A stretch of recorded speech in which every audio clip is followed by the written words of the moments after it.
kalau orang jadi karena mungkin kalau orang pegang di sini atau di sini bisa saja masih kanan lain bantu. Jadi bisa saya begini, pasti Erik tahan juga atau pukul.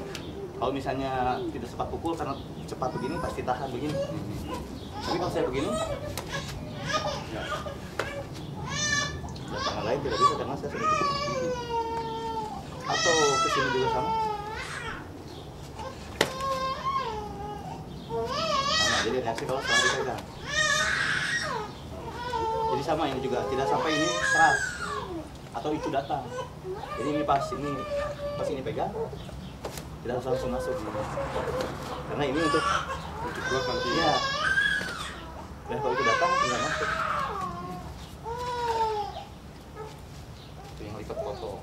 Jadi lipat potong boleh karena pukulan ini, boleh juga karena pegangan, boleh juga ke sini, pegang, boleh juga dengan ini.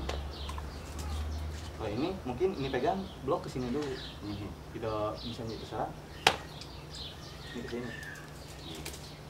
Supaya kunci dulu baru masuk. Dan kita blok dua-duanya. Juga sama. Selisih lipat potong juga. Kadang-kadang orang kalau ini pegang, kita konsentrasinya ini, ini mau lupa kalau ini kan bisa masuk. Iya.